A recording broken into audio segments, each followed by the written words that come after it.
मित्रों नमस्कार। आज मैंने अपने इस वीडियो का थंबनेल दिया है कि नेहा सिंह राठौर का शौहर बर्बाद हो गया। आखिर कैसे इस वामपंथन जिहादन नेहा का जो शौहर है उसकी ज़िंदगी कैसे तबाह हो गई, आज इसकी हम चर्चा करने वाले हैं। मित्रों, चाणक्य नीति में आचार्य चाणक्य ने एक श्लोक लिखा है जिसका अर्थ है कि जिसका पुत्र आज्ञाकारी हो और पत्नी मीठा बोलने वाली हो, समझ लो उसका जीवन स्वर्ग के समान है।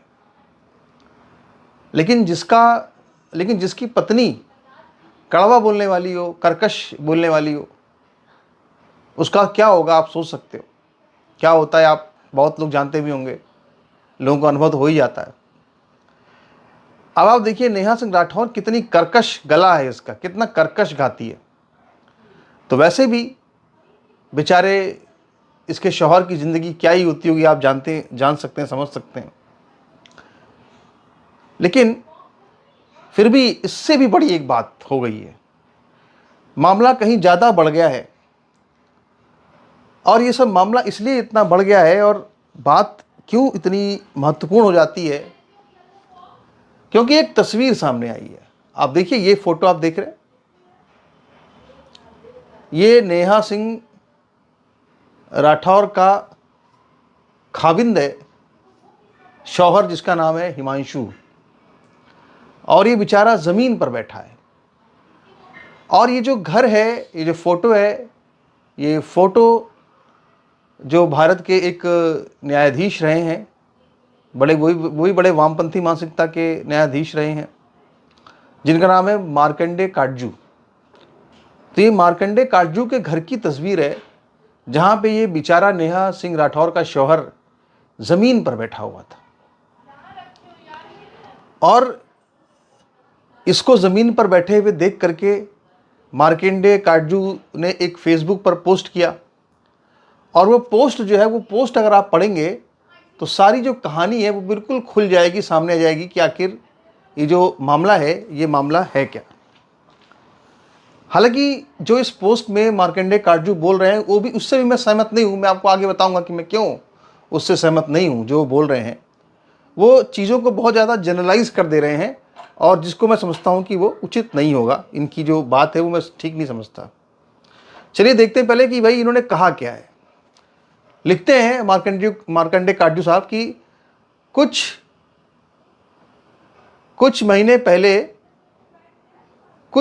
पहले नेहा सिंह राठौर अपने पति हिमांशु सिंह के साथ मेरे निवास पर मुझसे मिलने आई थी।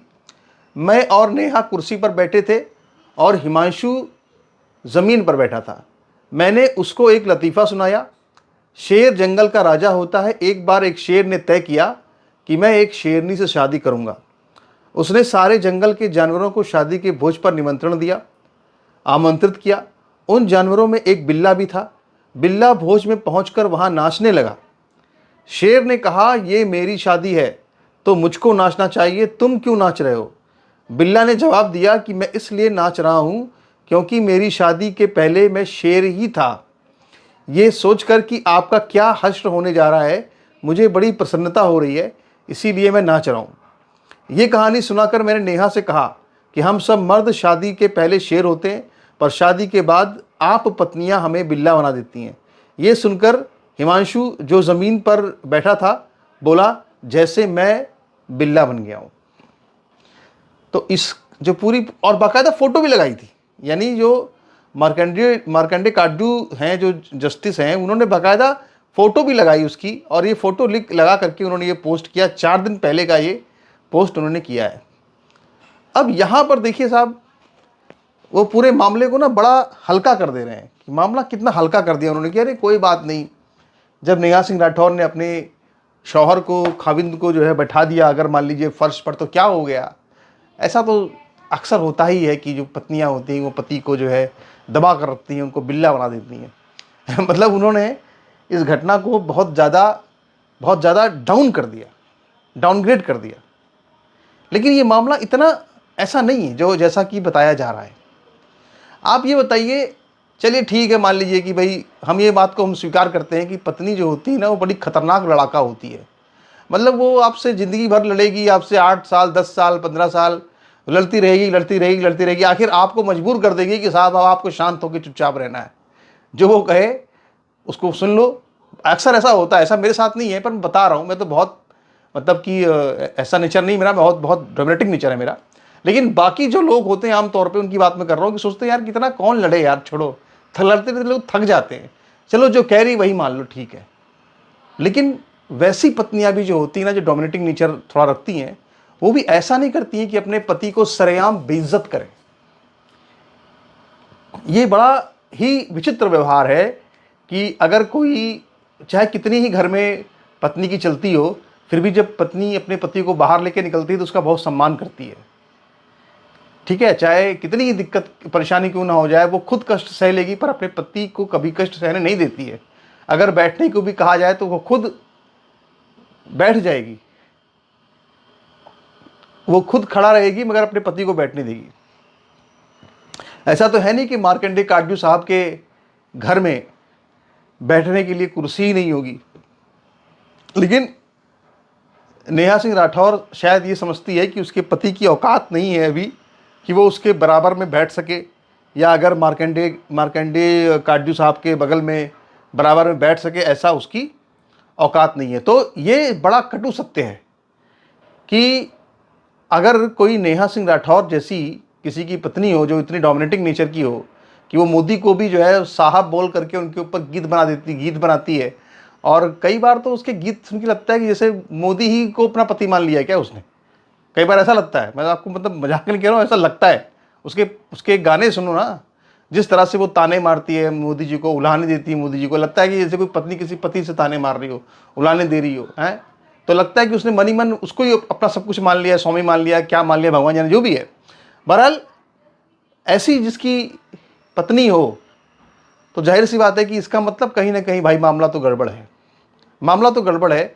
क्योंकि ये बहुत विचित्र व्यवहार है कि कोई अपने मार्कंडेय काटजू के यहाँ कोई जैसे इतने बड़े आदमी के यहाँ अगर वैसे, तो उनके मन में ये बात है, नेहा सिंह राठौर के मन में ये बात है कि भाई तेरी औकात क्या है, वो तो मैं हूँ, वो तो मेरी हैसियत है कि मैं तुझे यहाँ ला के मैंने बैठा दिया, लेकिन तू फर्श पे बैठने लायक है, तो इस लायक नहीं है कि तू मेरे बगल में मार्कंडेय काटजू के साथ बैठकर डिनर कर सके, नाश्ता कर सके या चाय पानी कर सके।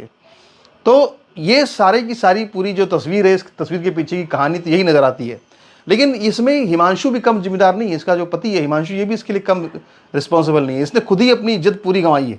क्यों गंवाई है? क्योंकि इसकी पूरी कहानी को अगर हम देखें कि इन दोनों की कहानी क्या है, तो कहानी ये साहब, ये तो नेहा सिंह राठौर बहुत सारे इंटरव्यू वगैरह में बताती रही है कि हमारी और इसकी तो साहब लव मैरिज हुई है और बचपन से जानते थे, और ऐसा बताया इसने कि भाई फरवरी 2022 में करीब इसकी लव मैरिज हुई थी इन दोनों की, और फरवरी 2023 की घटना है कि जब इसके खिलाफ इसने कुछ गड़बड़ लिखा था जिसके से कुछ सांप्रदायिक तनाव फैला। इसके बाद यूपी पुलिस ने नोटिस लगाया था इसके घर पर। तो उसके बाद फिर इसका जो पति है हिमांशु, उसने भी अपनी नौकरी छोड़ दी, और उसने आरोप ये लगाया मीडिया के सामने कि ये दृष्टि जो IAS एक कोचिंग संस्था है, वहाँ पर ये कर्मचारी था या शिक्षक था, और दृष्टि वालों ने ही इससे कहा कि अब तुम नौकरी छोड़ दो, और इससे इस्तीफा मांगा। ऐसा इसने आरोप लगाया हिमांशु ने। लेकिन जो असल बात है वो ये है कि जो कि दृष्टि जिस तरह की संस्था है, मुझे लगता है कि ये तो एक वामपंथी संस्था है जहाँ पर कि बच्चों का ब्रेन वॉश करते हैं। IAS अकेडमी टाइप की है, तो वहाँ पर तो सब वैसे ही पहले से वामपंथी भरे हुए हैं, मोदी के दुश्मन, तो वो काहे को इसको कहेंगे तुम इस्तीफा दो, इसीलिए इसकी बात झूठ प्रतीत होती है। लेकिन एक बात ये बिल्कुल साफ साफ लगती है कि इसको ये लगा होगा, शायद इसने फिर ऐसा क्यों किया, क्यों इसने अपनी नौकरी से इस्तीफा दिया, क्योंकि इसको ये लगा होगा कि इसकी पत्नी तो कमा ही रही है, ठीक है, गाने वाने गा करके यूट्यूब से पैसा इसको आ जाता है, खूब आ जाता होगा, सब हो जाता होगा। और जाहिर सी बात है कि जब पार्टी का प्रचार कर रही है कांग्रेस पार्टी का, तो कुछ पार्टी फंडिंग भी कहीं से थोड़ी बहुत मिल जाती होगी। तो इसको लगा होगा कि साहब हम काहे को नौकरी करें, काहे को नौकरी करके घिसें, जो है टीचर उनके घिसें, अपनी पत्नी के ही पीछे भी चलते हैं, उसी का झोला उठाते हैं पत्नी का, अपनी पत्नी का बैग उठाते हैं, उसी से ही हमारा कुछ ज़िंदगी निकल जाएगी। तो इसने ना दरअसल अपनी खुद ही इज्जत गंवा ली। इसने कहा कि तू स्टार बन गई है तो तू तो सब संभाल ही लेगी, अब मैं तेरे पीछे पीछे घूमता हूँ। तो दरअसल इसने खुद ही अपनी पूरी इज्जत जो है वो गंवा ली। तो इसकी जो फ़ोटो है वो फ़ोटो बहुत कुछ बयां करती है और बहुत ही विचित्र टाइप की घटना है। मैं तो ये सोच रहा हूँ कि जब ये नेहा सिंह राठौर घर के बाहर अपने पति को इस तरह ट्रीट कर रही है कि वो उसको एक कहीं ले जा रही है तो ज़मीन पर बैठने को मजबूर कर रही है, तो सोचने की बात है कि घर में इसके साथ, बेचारे के साथ, घर में ये नेहा सिंह राठौर इस बेचारे के साथ क्या करती होगी। जब बाहर ये हाल है तो घर में क्या करती होगी। भैया आप लोग जरा कमेंट करके बताना कि क्या होता होगा इसके साथ में। कल्पना ही कर सकते हैं हम लोग, इससे ज़्यादा और क्या कर सकते हैं। लेकिन इतना ज़रूर कहना चाहेंगे कि मतलब काफ़ी लंबा समय मुझे भी हो गया इस कवर करते हुए मीडिया वगैरह को, और मीडिया में वामपंथियों के बीच रहे हैं बहुत दिन तक। मैंने और बहुत से वामपंथियों को जानते भी हैं। मैंने एक ट्रेंड देखा है कि अक्सर जो वामपंथी होते हैं उनकी पत्नियां उनको छोड़ के भाग जाती हैं। और वो क्यों भाग जाती हैं छोड़ के, वो कुछ, क्योंकि उसकी कई वजह होती है। एक तो ये होती है कि वो अपनी पत्नी को ज़रूरत से ज़्यादा आज़ादी देते हैं, ये कहते हैं ना my life my choice type कर देते हैं। तो उनकी पत्नी कहती है कि भाई सबसे पहले तो तुम्हें तुझको ही लात मारूंगी कि तू जो कह रहा है ना माई लाइफ माई चॉइस, तो मैं बताता हूँ मेरी चॉइस क्या है। कई वामपंथियों को देखा कि उनकी जो वो बड़े ज्ञान देते थे वामपंथ के, उनकी पत्नियों को छोड़ छोड़ के भाग जाती हैं और किसी बड़े व्यक्ति से उनके रिलेशन जो है स्थापित हो जाते हैं। ऐसा हमने कई बार देखा है। मैं नाम लेना नहीं चाहूँगा, किसी को नाम लूँगा तो लोगों को शर्मिंदगी होगी। लेकिन ऐसा बड़ी कमाल की बात यह है कि वो वामपंथी जो होते हैं वो अपनी पत्नी के भाग जाने के बाद भी वामपंथ का ज्ञान देते हैं और कतई वो वामपंथ से पीछे नहीं हटते। वो कहते हैं कि नहीं, जो हुआ वो अच्छा हुआ, उसकी जो मर्जी थी उसने कर लिया। तो भैया ये जो लोग हैं, ये लोग सिर्फ ये लोग एक जानवर हैं जो किसी डिस्कवरी न्यूज़ चैनल पे जिस तरह के वो दिखाते हैं ना कि जानवरों की कहानियाँ दिखाते हैं, ये बिल्कुल वैसे इन पे ऐसी कहानियाँ बननी चाहिए। इससे ज़्यादा इनकी कोई हैसियत हमें समझ में आती नहीं है। तो इस फोटो पे आपका क्या विचार है जो आपने देखी अभी, अवश्य बताइएगा हमको भी, और बने रहिए हमारे साथ। नमस्कार, धन्यवाद।